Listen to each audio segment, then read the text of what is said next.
इस news के प्रायोजक है Eye Vision Academy. 1st to 10th admission सुरू। 12 इमाम चौक, सोमवार पेठ, सोलापूर। सोलापूर येथील एका नामांकित बँकेतील महिला अधिकाऱ्यास लग्नाचं आश्वासन देऊन शारीरिक संबंध प्रस्थापित केलेत। यानंतर लग्नास नकार देऊन फसवणूक केल्याच्या गुन्ह्यातील संशयित आरोपी आदित्य कुमार श्री इंद्रदेव राहणार सोलापूर या संशयिताची जिल्हा सत्र न्यायालयानं निर्दोष मुक्तता केली। केवळ लग्नास नकार दिल्यानं पूर्णतः संमतीनं झालेले शारीरिक संबंध बलात्काराच्या व्याख्यात येत नसल्याचा युक्तिवाद न्यायालयानं ग्राह्य मानून निकाल दिलाय। सोलापुरातील एका बँकेतील अविवाहित पीडिता व आदित्य कुमार झा यांच्या 2014 मध्ये पुणे येथील प्रशिक्षणावेळी ओळख झाली।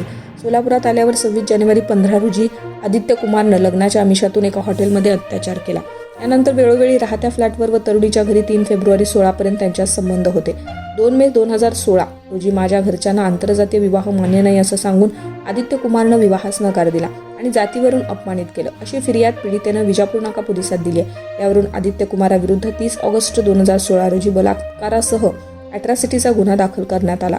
तत्कालीन सहाय्यक पोलीस आयुक्त महेश जोशी यांनी गुन्ह्याचा तपास करून न्यायालयात दोषारोपपत्र पाठवले होते।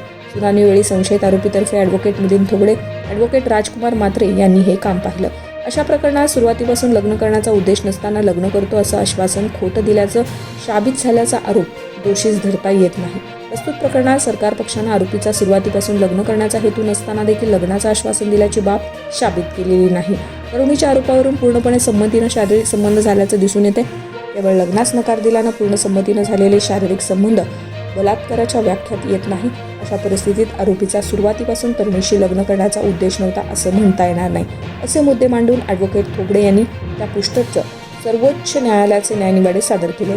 त्यांचा युक्तिवाद ग्राह्य मानून प्रमुख जिल्हा व सत्र न्यायाधीश मनोज शर्मा यांनी संशयिताची निर्दोष मुक्तता केली आहे।